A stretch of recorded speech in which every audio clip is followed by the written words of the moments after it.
2 ಪೂರ್ವಕಾಲ ವೃತ್ತಾಂತ ಅಧ್ಯಾಯ 16. ಆಸನ ಆಳಿಕೆಯ 36ನೆಯ ವರ್ಷದಲ್ಲಿ ಇಸ್ರಾಯೇಲ್ ರಾಜನಾದ ಬಾಷನು ಯೆಹೂದ್ಯರಿಗೆ ವಿರೋಧವಾಗಿ ಬಂದು ಯಾರೂ ಯೆಹೂದ್ಯರ ಅರಸನಾದ ಆಸನ ಬಳಿಗೆ ಹೋಗಿ ಬರುವುದಕ್ಕಾಗದಂತೆ ರಾಮಕೋಟೆಯನ್ನು ಕಟ್ಟಿಸಿದನು. ಆಗ ಆಸನು ಯೆಹೋವನ ಆಲಯದ ಮತ್ತು ಅರಮನೆಯ ಭಂಡಾರಗಳಿಂದ ಬೆಳ್ಳಿ ಬಂಗಾರವನ್ನು ತೆಗೆದುಕೊಂಡು ದಮಸ್ಕದಲ್ಲಿದ್ದ ಅರಾಮ್ಯರ ಅರಸನಾದ ಬೆನ್ಹದದನಿಗೆ ಕಳುಹಿಸಿ ಅವನಿಗೆ, ನನಗೂ ನಿನಗೂ ನನ್ನ ತಂದೆಗೂ ನಿನ್ನ ತಂದೆಗೂ ಒಡಂಬಡಿಕೆ ಇರುತ್ತದಲ್ಲ, ಇಗೋ ನಿನಗೆ ಬೆಳ್ಳಿ ಬಂಗಾರವನ್ನು ಕಳುಹಿಸಿದ್ದೇನೆ. ಇಸ್ರಾಯೇಲ್ಯರ ಅರಸನಾದ ಬಾಷನು ನನ್ನನ್ನು ಬಿಟ್ಟು ಹೋಗುವಂತೆ ಅವನ ಸಂಗಡ ನೀನು ಮಾಡಿಕೊಂಡಿರುವ ಒಡಂಬಡಿಕೆಯನ್ನು ಮುರಿದು ಬಿಡು ಎಂದು ಹೇಳಿ ಕಳುಹಿಸಿದನು. ಬೆನ್ಹದದನು ಅರಸನಾದ ಆಸನ ಮಾತನ್ನು ಕೇಳಿ ತನ್ನ ಸೈನ್ಯಾಧಿಪತಿಗಳನ್ನು ಇಸ್ರಾಯೇಲ್ಯರ ಪಟ್ಟಣಗಳಿಗೆ ವಿರೋಧವಾಗಿ ಕಳುಹಿಸಿದನು. ಅವರು ಇಯ್ಯೋನ್, ದಾನ್, ಅಬೇಲ್ಮಯಿಮ್ ಇವುಗಳನ್ನು ನಫ್ತಾಲ್ಯರ ಪಟ್ಟಣಗಳ ಎಲ್ಲ ಉಗ್ರಾಣಗಳನ್ನು ಹಾಳು ಮಾಡಿದರು. ಬಾಷನು ಈ ಸುದ್ದಿಯನ್ನು ಕೇಳಿದಾಗ ರಾಮಕೋಟೆ ಕಟ್ಟಿಸುವ ಕೆಲಸವನ್ನು ನಿಲ್ಲಿಸಿಬಿಟ್ಟನು. ಅನಂತರ ಅರಸನಾದ ಆಸನು ಎಲ್ಲ ಯೆಹೂದ್ಯರನ್ನು ಕರೆಸಿ ಬಾಷನು ರಾಮಕೋಟೆಗಾಗಿ ತರಿಸಿದ್ದ ಕಲ್ಲು ಮರಗಳನ್ನು ಇವರ ಮುಖಾಂತರವಾಗಿ ತೆಗೆದುಕೊಂಡು ಹೋಗಿ ಗೆಬ, ಮಿಚ್ಪ ಎಂಬ ಪಟ್ಟಣಗಳನ್ನು ಭದ್ರಪಡಿಸಿದನು. ಆ ಕಾಲದಲ್ಲಿ ದರ್ಶಿಯಾದ ಹನಾನಿಯು ಯೆಹೂದ್ಯರ ಅರಸನಾದ ಆಸನ ಬಳಿಗೆ ಬಂದು ಅವನಿಗೆ, ನೀನು ನಿನ್ನ ದೇವರಾದ ಯೆಹೋವನ ಮೇಲೆ ಆತುಕೊಳ್ಳದೆ ಅರಾಮ್ಯರ ಅರಸನ ಮೇಲೆ ಆತುಕೊಂಡದರಿಂದ ಅರಾಮ್ ರಾಜನ ಸೈನ್ಯವು ನಿನ್ನ ಕೈಗೆ ಬೀಳದಂತೆ ತಪ್ಪಿಸಿಕೊಂಡಿತು. ಕೂಷ್ಯ ಲೂಬ್ಯರ ಸೈನ್ಯವು ಅಪರಿಮಿತ ರಥಾಶ್ವ ಬಲಗಳುಳ್ಳ ಮಹಾಸೈನ್ಯವಲ್ಲವೋ? ನೀನು ಯೆಹೋವನ ಮೇಲೆ ಆತುಕೊಂಡದರಿಂದ ಆತನು ಅದನ್ನು ನಿನ್ನ ಕೈಗೆ ಒಪ್ಪಿಸಿಕೊಟ್ಟನು. ಯೆಹೋವನು ಭೂಲೋಕದ ಎಲ್ಲಾ ಕಡೆಗಳಲ್ಲಿಯೂ ದೃಷ್ಟಿಯನ್ನು ಪ್ರಸರಿಸುತ್ತಾ ತನ್ನ ಕಡೆಗೆ ಯಥಾರ್ಥ ಮನಸ್ಸುಳ್ಳವರ ರಕ್ಷಣೆಗಾಗಿ ತನ್ನ ಪ್ರತಾಪವನ್ನು ತೋರ್ಪಡಿಸುತ್ತಾನೆ. ನೀನು ಈ ಕಾರ್ಯದಲ್ಲಿ ಬುದ್ಧಿಹೀನನಾಗಿ ನಡೆದುಕೊಂಡಿದ್ದಿ. ಇಂದಿನಿಂದ ನಿನಗೆ ಯುದ್ಧಗಳು ಇದ್ದೇ ಇರುವವು ಎಂದು ಹೇಳಿದನು. ಆಸನು ಈ ಮಾತುಗಳ ದೆಸೆಯಿಂದ ಬೇಸರಗೊಂಡು ದರ್ಶಿಯ ಮೇಲೆ ಕೋಪಗೊಂಡು ಅವನನ್ನು ಸೆರೆಮನೆಯಲ್ಲಿಡಿಸಿ ಕೋಳ ಹಾಕಿಸಿದನು. ಇದಲ್ಲದೆ ಜನರಲ್ಲಿ ಕೆಲವರನ್ನು ಪೀಡಿಸಿದನು. ಆಸನ ಪೂರ್ವೋತ್ತರ ಚರಿತ್ರೆಯು ಯೆಹೂದ ಮತ್ತು ಇಸ್ರಾಯೇಲ್ ರಾಜರ ಗ್ರಂಥದಲ್ಲಿ ಬರೆದಿರುತ್ತದೆ. ಅವನ ಆಳಿಕೆಯ 39ನೆಯ ವರ್ಷದಲ್ಲಿ ಅವನ ಕಾಲುಗಳಿಗೆ ಬಹು ಕಠಿಣವಾದ ರೋಗವುಂಟಾಯಿತು. ಈ ರೋಗದಲ್ಲಿಯೂ ಅವನು ಯೆಹೋವನ ಸಹಾಯವನ್ನು ಕೋರದೆ ವೈದ್ಯರ ಸಹಾಯವನ್ನೇ ಕೋರಿದನು. ಅವನು ತನ್ನ ಆಳಿಕೆಯ 41ನೆಯ ವರ್ಷದಲ್ಲಿ ತೀರಿಕೊಂಡು ಪಿತೃಗಳ ಬಳಿಗೆ ಸೇರಲು ಅವನ ಶವವನ್ನು ಬುಕ್ಕಿಟ್ಟುಗಾರರ ಕಸಬಿನ ಮೇರೆಗೆ ಮಿಶ್ರ ಮಾಡಲ್ಪಟ್ಟ ತರತರದ ಸುಗಂಧ ದ್ರವ್ಯಗಳಿಂದ ತುಂಬಿರುವ ಹಾಸಿಗೆಯ ಮೇಲಿಟ್ಟು ಅವನು ತನಗೋಸ್ಕರ ದಾವೀದನಗರದಲ್ಲಿ ತೋಡಿಸಿದ್ದ ಸಮಾಧಿಯಲ್ಲಿ ಅದನ್ನು ಇಟ್ಟರು. ಅವನಿಗೋಸ್ಕರ ಬಹುಧೂಪವನ್ನು ಸುಟ್ಟರು. ದೇವರು ಪ್ರೀತಿಸುವ ಪ್ರೀತಿಯ ಬಿಗ್ ಜೆ ಟಿವಿ ಪ್ರಿಯ ವೀಕ್ಷಕರಿಗೆ ನಮ್ಮ ಕರ್ತನಾದ ಯೇಸು ಕ್ರಿಸ್ತನ ಹೆಸರಿನಲ್ಲಿ ನಿಮ್ಮನ್ನು ವಂದಿಸಿ ಸ್ವಾಗತ ಬಯಸ್ತಿದ್ದೇವೆ. ಬನ್ನಿರಿ, ಇಂದು ದೇವರ ವಾಕ್ಯವನ್ನು ಒಟ್ಟಾಗಿ ಸೇರಿ ಅಧ್ಯಯನ ಮಾಡಿಕೊಳ್ಳೋಣ. ಇಂದಿನ ಅಧ್ಯಯನ 2ನೇ ಪೂರ್ವಕಾಲ ವೃತ್ತಾಂತ, second book of chronicles, chapter 16, 16ನೇ ಅಧ್ಯಾಯ. ದೇವರ ವಾಕ್ಯ ನಾವು ಓದೋದರಿಂದ ನಮಗೇನು ಪ್ರಯೋಜನ ಎಂಬುದಾಗಿ ನಾವು ಯೋಚಿಸುವುದಾದರೆ, ಒಂದು ವಾಕ್ಯ ನಮಗಾಗಿ, ಯಾಕಂದರೆ ನನಗೂ ಅದು ಪ್ರಯೋಜನ, ನಿಮಗೂ ಕೂಡ ಉಪಯುಕ್ತವಾಗುವಂಥ ಒಂದು ವಾಕ್ಯ. 2 ತಿಮೋಥಿ ಚಾಪ್ಟರ್ 3 ವರ್ಸ್ 17, ದೇವರ ವಾಕ್ಯದಿಂದ, ಅದರಿಂದ ಅಂತ ಸ್ಟಾರ್ಟ್ ಆಗ್ತದೆ. ಅದರಿಂದ ಅಂದರೆ ದೇವರ ವಾಕ್ಯದಿಂದ ದೇವರ ಮನುಷ್ಯನು ಅಥವಾ ದೇವಜನರು ಪ್ರವೀಣನಾಗಿ ಸಕಲ ಸತ್ಕಾರ್ಯಕ್ಕೆ ಸನ್ನದ್ಧನಾಗುವನು. ಸಕಲ ಸತ್ಕಾರ್ಯಕ್ಕೆ ಸನ್ನದ್ಧರಾಗಬೇಕಾದರೆ, ಸೀಕ್ರೆಟ್, ಇನ್ನೊಂದು ರೀತಿಯಿಂದ ಹೇಳಬೇಕಾದರೆ ಎಲ್ಲ ಕಾರ್ಯಗಳಲ್ಲಿ ನಾವು A+ ಅಥವಾ ರ್ಯಾಂಕ್ ತಗೋಬೇಕಾದರೆ ಎಲ್ಲ ಕಾರ್ಯಗಳಲ್ಲಿ ನಮ್ಮ ಜೀವನದಲ್ಲಿ ನಾವು A+ ಬರಬೇಕಾದ್ರೆ, ಯಶಸ್ವಿ ಆಗಬೇಕಾದ್ರೆ, ರ್ಯಾಂಕ್ ಪರಮ ಶ್ರೇಷ್ಠ ಸ್ಥಾನ ವಹಿಸಬೇಕಾದರೆ ಸೀಕ್ರೆಟ್ ರಹಸ್ಯ ದೇವರ ವಾಕ್ಯ. ದೇವರ ವಾಕ್ಯ ಅದರಿಂದ ಹೌದು ನಮಗೆ ದೊಡ್ಡ ಪ್ರಯೋಜನ. ಹೌದು, ಇಹ ಪರಲೋಕದಲ್ಲಿ ನಮಗೆ ಪ್ರಯೋಜನ ಉಂಟು. ಸರಿ, ಇಂದು ನಾವು ನೋಡ್ತಕ್ಕಂಥ ಒಂದು ಭಾಗ 2ನೇ ಪೂರ್ವಕಾಲ ವೃತ್ತಾಂತ 16ನೇ ಅಧ್ಯಾಯ. ಆದರೆ 15ನೇ ಅಧ್ಯಾಯದಲ್ಲಿ ಏನಿದೆ ಎಂಬುದಾಗಿ ನೋಡಿಕೊಳ್ಳುವಾಗ, ಒಂದು ದಿನ ಒಬ್ಬ ಮನುಷ್ಯನ, ಅವನ ಹೆಸರು ಅಜರ್ಯನು ಅಂತ ಹೇಳಿಬಿಟ್ಟು, ಅವನು ದೇವರಾತ್ಮ ಭರಿತನಾಗಿ ಅವನು ಒಂದು ಚಿಕ್ಕ ಪ್ರವಾದನೆಯನ್ನು ಹೇಳ್ತಾನೆ. ಅದು 1 ನಿಮಿಷಕ್ಕಿಂತಲೂ ಭಾಳ ಕಡಿಮೆಯಾಗಿರುವಂಥ ಒಂದು ಪ್ರವಾದನೆ. ಅದೇನಂತ ಹೇಳಿದರೆ, ನೀವು ದೇವರನ್ನು ಹೊಂದಿಕೊಂಡಿರುವ ತನಕ ಆತನು ನಿಮ್ಮೊಂದಿಗೆ ಇರ್ತಾನೆ. ಆತನನ್ನು ಹುಡುಕಿದರೆ ನಿಮಗೆ ಸಿಗ್ತಾನೆ, ಆತನನ್ನು ನೀವು ಬಿಟ್ಟರೆ ಆತನು ನಿಮ್ಮನ್ನು ಬಿಟ್ಬಿಡ್ತಾನೆ ಎಂಬಂಥ ಒಂದು ವಾಕ್ಯವನ್ನು ಹೇಳಿಬಿಟ್ಟು ಧೈರ್ಯವಾಗಿರ್ರಿ, ನೀವು ಸ್ಥಿರಚಿತ್ತದಿಂದ ಇರ್ರಿ, ನೀವು ಹೌದು ನಿಮ್ಮ ಪ್ರಯತ್ನಕ್ಕೆ ಫಲ ತಪ್ಪದು ಎಂಬುದಾಗಿ ಇದು ರಾಜನಿಗೂ ಮತ್ತು ಇಡೀ ದೇಶದವರಿಗೂ ಲಕ್ಷಾಂತರ ಜನರಿಗೆ ಈ ಒಂದು ಮಾತು ಹೇಳಿದಾಗ ಅವರು ದೊಡ್ಡ ಸುಧಾರಣೆ ಅವರಲ್ಲಿ ಬಂತು. ಯಾಕಂದರೆ ಅವರು ಪೂರ್ಣ ಹೃದಯದಿಂದಲೂ ಪೂರ್ಣ ಪ್ರಾಣದಿಂದಲೂ ತಮ್ಮ ದೇವರ ಭಕ್ತರಾಗಿರ್ತೇವೆ ಎಂಬುದಾಗಿ ಒಂದು ತೀರ್ಮಾನ ಮಾಡಿಕೊಂಡರು. ಅಷ್ಟೇ ಅಲ್ಲದೆ ಅವರು ಈ ಪ್ರಮಾಣ ಮಾಡಿಕೊಂಡದ್ದರಿಂದ ತೀರ್ಮಾನ ಮಾತ್ರ ಅಲ್ಲ, ಅದು ಪ್ರಮಾಣವಾಗಿತ್ತು. 2 Chronicles ಚಾಪ್ಟರ್ 15 15ನೇ ಅಧ್ಯಾಯದಲ್ಲಿ ಆ ಪ್ರಮಾಣದ ನಿಮಿತ್ತವಾಗಿ ಎಲ್ಲರಿಗೂ ಸಂತೋಷ ಆಗಿಬಿಡ್ತಂತ್ರಿ. ವಾವ್, ಎಂಥ ಆಶ್ಚರ್ಯ! ಒಬ್ಬ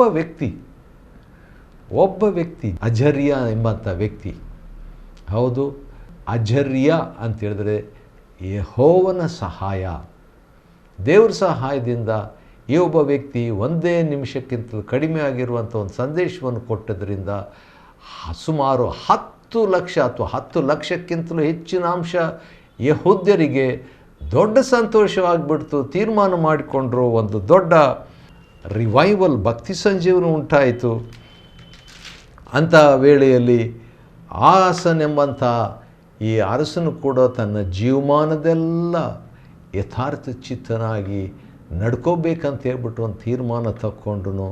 ಹೌದು, ಅದರ ನಿಮಿತ್ತವಾಗಿ ಏನಾಗ್ಬಿಡ್ತು, ರಿಸಲ್ಟು 35 ವರ್ಷದವರೆಗೂ ಯುದ್ಧವಿರಲಿಲ್ಲ. ಈ ಅರಸನ ಅಂದರೆ ಯೆಹೂದ್ಯದ ಅರಸನಾದಂಥ ಆಸನ ಆಳಿಕೆಯ 35ನೇ ವರ್ಷದವರೆಗೂ, ಅಂದರೆ ಒಟ್ಟು 35 ಅಲ್ಲ, ಇವನ ಆಳಿಕೆಯ 35ನೇ ವರ್ಷದವರೆಗೂ 35ನೇ ವರ್ಷದವರೆಗೂ ಏನಾಯಿತು, ಯುದ್ಧ ಇರಲಿಲ್ಲ. ಆ ರೀತಿಯಾಗಿದ್ದಾಗ 16ನೇ ಅಧ್ಯಾಯದಲ್ಲಿ ಏನಾಯ್ತಂತ ನೋಡೋಣ. ಯುದ್ಧವಾಯ್ತಾ? ಎಷ್ಟು ಕಾಲ ಯುದ್ಧ ಇರಲಿಲ್ಲ? ಯುದ್ಧ ಆದರೆ ಯಾಕೆ ಯುದ್ಧವಾಯಿತು? ಯುದ್ಧದಿಂದ ಫಲ ಏನು? ಈ ರೀತಿಯಾಗಿರುವಂಥ ಪ್ರಶ್ನೆಗಳಿಗೆ ಉತ್ತರ ನಾವು 16ನೇ ಅಧ್ಯಾಯದಲ್ಲಿ 2ನೇ ಪೂರ್ವಕಾಲ ವೃತ್ತಾಂತದಲ್ಲಿ ನಾವು ನೋಡ್ತೇವೆ. 2nd Book of Chronicles chapter 16. ಆಸನ ಆಳಿಕೆಯ 36ನೇ ವರ್ಷ, ಅವನ ಆಳಿಕೆಯ 35ನೇ ವರ್ಷದವರೆಗೆ ಯುದ್ಧವಿರಲಿಲ್ಲ. 36ನೇ ವರ್ಷದಲ್ಲಿ ಏನಾಯಿತು, ಇಸ್ರಾಯೇಲ್ ರಾಜನಾದ, ನೆನಪಿದೆ ಅಲ್ಲವಾ? ನೆನಪಿರಲಿ, ಇಸ್ರಾಯೇಲ್ ಅಂತ ಒಂದು ದೇಶ ಇತ್ತು. ಸೌಲನು 1ನೇ ಅರಸನು, ದಾವಿದನು 2ನೇ ಅರಸನು, 3ನೇ ಅರಸನು ಸೊಲೊಮೋನನು. ಸೊಲೊಮೋನ್ ಆದ ನಂತರ ಇಸ್ರಾಯೇಲ್ ದೇಶ 2 ಭಾಗ ಆಗೋಯ್ತು. ಸೊಲೊಮೋನನ ಮಗನಾದ ರೆಹಬ್ಬಾಮನು ಒಂದು ಚಿಕ್ಕ ರಾಜ್ಯವನ್ನು ಡಿವೈಡ್ ಆದಂಥ ಭಾಗದಲ್ಲಿ ಯೆಹೂದ ಮತ್ತು ಬೆನ್ಯಮಿನ್ ಕುಲದವರು ಈ ಸೊಲೊಮೋನನ ಮಗನಾದಂಥ ರೆಹಬ್ಬಾಮನನ್ನು ಹಿಂಬಾಲಿಸಿದ್ದರಿಂದ ಅದು ಒಂದು ಚಿಕ್ಕ ದೇಶ ಆಗೋಯಿತು. ಆದರೆ ದೊಡ್ಡ ಬಹುಪಾಲು ಜನರು 10 ಕುಲದವರು ಮೆಜಾರಿಟಿ ಬಿಟ್ಟಿದ್ದರಿಂದ ಒರಿಜಿನಲ್ ಹೆಸರು ತಾವು ಇಟ್ಕೊಂಡ್ರು. ಆದ ಕಾರಣ ಅವರು ಇಸ್ರಾಯೇಲ್ 2 ಭಾಗ ಆದಾಗ 2ನೇ ಭಾಗ ಇಸ್ರಾಯೇಲ್ ಅಂತಲೇ ಇಟ್ಕೊಂಡ್ರು ಒರಿಜಿನಲ್ ಹೆಸರು. ಆದರೆ ಯೆಹೂದದವರು ಯೆಹೂದ ಅಂತ ಇಟ್ಕೊಂಡ್ರು. ಯೆಹೂದ ದಕ್ಷಿಣ ಕಡೆ, ಇಸ್ರಾಯೇಲ್ ಉತ್ತರ ಕಡೆ. ಯೆಹೂದದ ಕಡೆಗೆ ಯೆರೂಸಲೇಮ್ ಇತ್ತು, ಆದರೆ ಇಸ್ರಾಯೇಲ್ ಕಡೆ ಸಮಾರ್ಯ ರಾಜಧಾನಿಯಾಗಿ ಮಾಡಿಕೊಂಡ್ರು. ಯೆಹೂದದ ಅರಸನು ಬಂದು ರೆಹಬ್ಬಾಮ್ ಅಂತೇಳಿದರೆ ಜನರಿಂದ ವಿಶಾಲಗೊಳಿಸಲ್ಪಟ್ಟವನು. ಮತ್ತು ಈ ಉತ್ತರ ಕಡೆ ಇಸ್ರಾಯೇಲ್ ಅರಸನು ಯಾರೊಬ್ಬಾಮನೆಂದರೆ ಹೋರಾಡುವ ಜನರು ಎಂಬ ಹೆಸರು ಇವನಿಗಿತ್ತು. ಬಹುಪಾಲು ಜನರು ಅವರು ಆ ಕಡೆ ಇದ್ದರು, ಉತ್ತರದ ಕಡೆಗಿದ್ದರು. ಈಗ ಇವರಿಬ್ಬರ ನಡುವೆ ಆಗಾಗ ಯುದ್ಧಗಳು ಆಗ್ತಾ ಇದ್ದವು. ಅಂಥ ಸಂದರ್ಭದಲ್ಲಿ ಈ ಇಸ್ರಾಯೇಲ್ ಅರಸನಾದ ವಿಭಾಗವಾದ ಮೇಲೆ ಇಸ್ರಾಯೇಲ್ ಅರಸನಾದಂಥ ಆಸನ ಆಳಿಕೆಯ 36ನೇ ವರ್ಷದಲ್ಲಿ ಏನಾಯ್ತಂದರೆ, ಇಸ್ರಾಯೇಲ್ ರಾಜನಾದ ಬಾಷನು ಯೆಹೂದ್ಯರ ಅರಸನಾದ ಆಸನ ಬಳಿಗೆ ಹೋಗಿ ಬರುವುದಕ್ಕಾಗದಂತೆ ರಾಮಕೋಟೆಯನ್ನು ಕಟ್ಟಿಸಿದನು. ಈ ಕಡೆ ಯೆಹೂದ, ಆ ಕಡೆ ಇಸ್ರಾಯೇಲ್. ನಡುವೆ ಇವರು ಆ ಕಡೆ ಹೋಗದಂತೆ ಅವರು ಈ ಕಡೆ ಬಾರದಂಥ ರೀತಿಯಲ್ಲಿ ನಡುವೆ ರಾಮಕೋಟೆ ಎಂಬ ಕೋಟೆಯನ್ನು ಇಸ್ರಾಯೇಲ್ ಅರಸನಾದ ಬಾಷನು ಕಟ್ಟಿದನು. ಬಾಷನು ಅಂತ ಹೇಳಿದರೆ ಅವನ ಹೆಸರಿನ ಅರ್ಥ, ಒಂದು ಅರ್ಥ ಏನಂದರೆ ಧೈರ್ಯ, ಬೋಲ್ಡ್ ಎಂಬುದಾಗಿ. ಇನ್ನೊಂದು ಅರ್ಥ ಏನಂದರೆ ದುರ್ವಾಸನೆ ಎಂಬುದಾಗಿ ಕೂಡ ಇನ್ನೊಂದು ಅರ್ಥ ಇರ್ತದೆ. ಅದನ್ನು ಬಿಟ್ಟುಬಿಟ್ಟು ಧೈರ್ಯ ಎಂಬುದನ್ನೇ ನಾವು ತಗೊಳ್ಳೋಣ. ಈಗ ಧೈರ್ಯ ಎಂಬಂಥ ವ್ಯಕ್ತಿ ಅಂದರೆ ಭಾಷಾ ಎಂಬಂಥ ವ್ಯಕ್ತಿ ಈಗೇನು ಮಾಡ್ತಿದ್ದಾನೆ, ಒಂದು ಕೋಟೆ ಕಟ್ತಾನೆ. ಆ ಕೋಟೆ ಹೆಸರು ರಾಮಕೋಟೆಯನ್ನು ಕಟ್ಟಿಸೋದಕ್ಕೆ ಪ್ರಾರಂಭ ಮಾಡ್ತಾನೆ.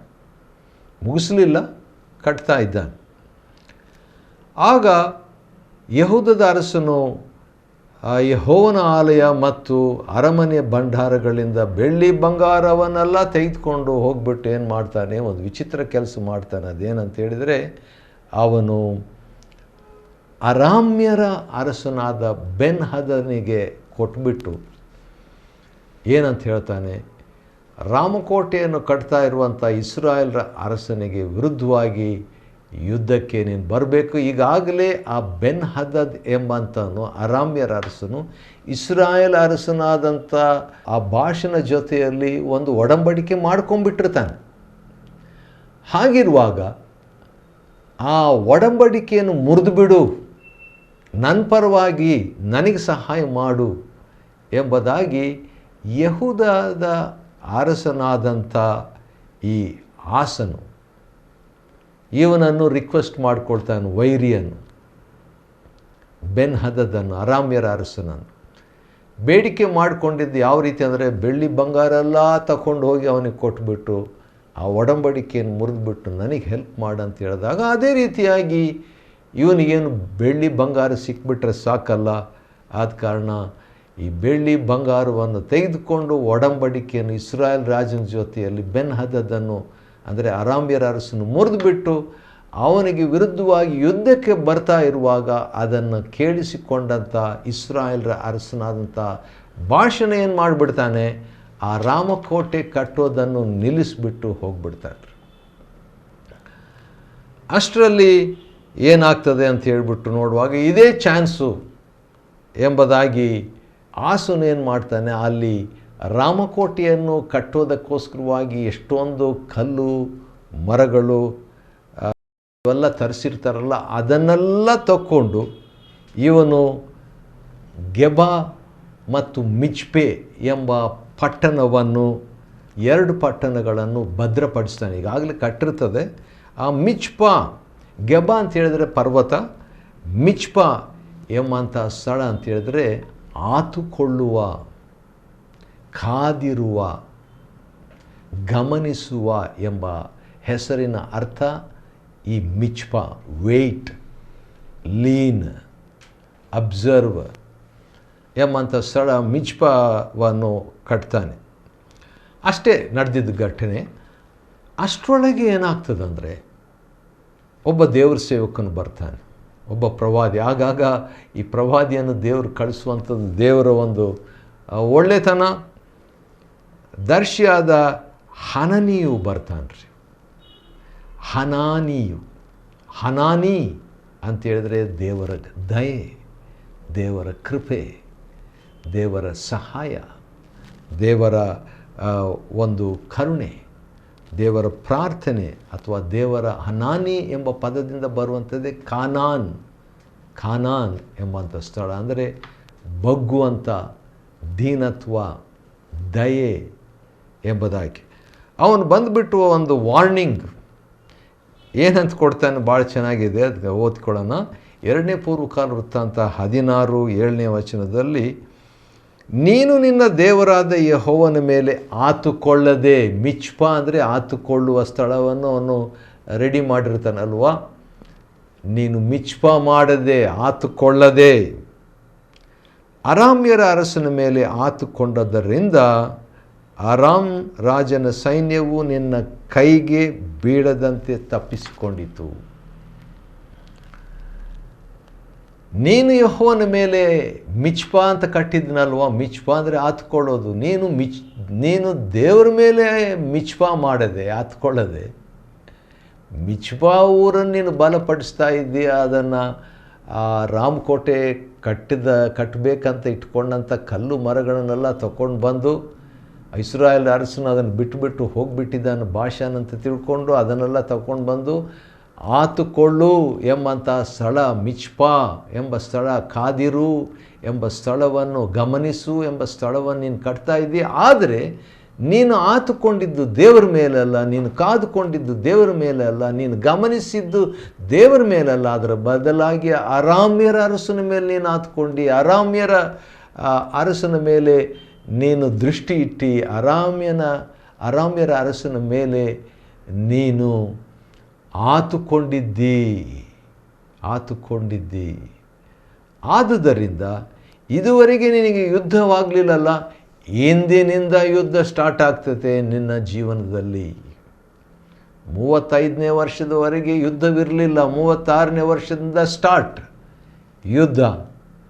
ಯಾಕಂತ ಹೇಳಿದರೆ ಯೆಹೋವನು ಭಾಳ ಒಂದು ಪವರ್ಫುಲ್, ಶಕ್ತಿಯುತವಾದಂಥ ಒಂದು ವಾಕ್ಯವನ್ನು ಹನಾನಿ ಈಗ ಆಸನಿಗೆ ಹೇಳ್ತಾನೆ. ಕೇಳಿಸ್ಕೊಡ್ರಿ, ಭಾಳ ಚೆನ್ನಾಗಿದೆ ಅದು. ಭಾಳ ಒಳ್ಳೆ ಒಂದು ದೊಡ್ಡ ವಿಶಾಲವಾದಂಥ ಒಂದು ಧಾರಾಳ ವಾಕ್ಯ ಇದು. 2ನೇ ಪೂರ್ವಕಾಲ ವೃತ್ತಾಂತ 16:9ನೇ ವಚನ, ಯೆಹೋವನು ಭೂಲೋಕದ ಎಲ್ಲ ಕಡೆಗಳಲ್ಲಿಯೂ ದೃಷ್ಟಿಯನ್ನು ಪ್ರಸರಿಸುತ್ತಾ ತನ್ನ ಕಡೆಗೆ ಯಥಾರ್ಥ ಮನಸ್ಸುಳ್ಳವರು ಅವರ ರಕ್ಷಣೆಗಾಗಿ ತನ್ನ ಪ್ರತಾಪವನ್ನು ತೋರ್ಪಡಿಸ್ತಾನೆ. ಅದ ಕಾರಣ ದೇವರ ಕಣ್ಣು ಭೂಲೋಕದ ಎಲ್ಲ ಕಡೆ ಹುಡುಕ್ತಾ ಇದೆ. ಯಾರು ತನ್ನ ಕಡೆಗಿದ್ದಾರೆ, ಯಾರು ಯಥಾರ್ಥ ಮನಸ್ಸು ಇರುವಂಥವರಿದ್ದಾರೆ ಎಂಬುದಾಗಿ. ಆ ರೀತಿಯಾಗಿರುವಂಥವರಿಗೆ ತನ್ನ ಪ್ರತಾಪವನ್ನು, ಶಕ್ತಿಯನ್ನು ದೇವರು ತೋರಿಸ್ಲಿಕ್ಕೆ ಸಿದ್ಧನಾಗಿದ್ದಾನೆ. ಆದರೆ ನೀನು ಬುದ್ಧಿಹೀನನಾಗಿದ್ದಿ ಈ ವಿಷಯದಲ್ಲಿ. ಆದುದರಿಂದ ಇಂದಿನಿಂದ ನಿನಗೆ ಯುದ್ಧಗಳು ಇದ್ದೇ ಇರ್ತವೆ ಅಂತ ಹೇಳಿದ ಮೇಲೆ ಕಡೆಗೆ ಏನಾಯಿತು, ಈ ಆಸನಿಗೆ ರೋಗ ಬರ್ತದೆ. ಆಸನು ಅಂತ ಹೇಳಿದರೆ ಹೀಲರ್ ಅಂತ ಅರ್ಥ. ಈಗ ಹೀಲರ್ ಸಿಕ್ಕಾಗ್ಬಿಟ್ಟಿದ್ದಾನೆ. ಆಸನು ಗುಣ ಹೊಂದುವವನು, ಗುಣಪಡಿಸುವವನು ಈಗ ಗುಣ ಹೊಂದದವನಾಗಿದ್ದಾನೆ. ಆ ರೀತಿಯಾಗಿ ಬಹು ಕಠಿಣವಾದ ರೋಗ ಅವನಿಗೆ ಉಂಟಾಯಿತು. ಈ ರೋಗದಲ್ಲಿ ದೇವರ ಸಹಾಯವನ್ನು, ಸ್ವಸ್ಥ ಮಾಡುವಂಥವನ ಸ್ವಸ್ಥತೆಯನ್ನು, ಸ್ವಸ್ಥ ಮಾಡುವವನು ಎಂಬ ಹೆಸರು ಹೊಂದಿದಂಥ ಈ ಅರಸನು ವೈದ್ಯರನ್ನೇ. ಹಾಗಾದರೆ ದೇವರು ಕೆಲವು ಸಾರಿ ಅಂತ ನಾನು ಹೇಳೋಕ್ಕಿಂತಲೂ ದೇವರ ಅಪೇಕ್ಷೆ ಪಡ್ತಾನೆ. ವೈದ್ಯರ ಸಹಾಯವನ್ನೇ ಕೋರಿದನು. ಭಾಳ ಸೀರಿಯಸ್ ಆದ ರೋಗ ಇರುವಂಥ ವೇಳೆಯಲ್ಲಿ ದೇವರ ಕಡೆಗೆ ಇವನು ತಿರುಗಬಹುದಾಗಿತ್ತು. 10 ಲಕ್ಷ ಜನರ ಮೇಲೆ ಜಯ ಕೊಟ್ಟ ದೇವರು ಈ ಒಬ್ಬ ವ್ಯಕ್ತಿಯನ್ನು ವಾಸಿ ಮಾಡಲಿಕ್ಕೆ ಆಗ್ತಿದ್ದಿಲ್ವಾ? ಆಗ್ತಿತ್ತು. ಆದರೆ ಇವನು ಕೇಳಲಿಲ್ಲ. ಆನಂತರ ಅವನು ಸತ್ತು ಹೋಗ್ತಾನೆ. ಈ ರೀತಿಯಾಗಿ 2ನೇ ಪೂರ್ವಕಾಲ ವೃತ್ತಾಂತ 16ನೇ ಅಧ್ಯಾಯ ಮುಕ್ತಾಯವಾಗ್ತದೆ. 2ನೇ ಪೂರ್ವಕಾಲ ವೃತ್ತಾಂತ 16ನೇ ಅಧ್ಯಾಯವನ್ನು ಅಧ್ಯಯನ ಮಾಡಿಕೊಳ್ಳುವಂತೆ ದೇವರು ಕೊಟ್ಟ ಕೃಪೆಗಾಗಿ ಆತನಿಗೆ ಸ್ತೋತ್ರವಾಗಲಿ. ದೇವರು ನಿಮ್ಮನ್ನು ಆಶೀರ್ವದಿಸಲಿ.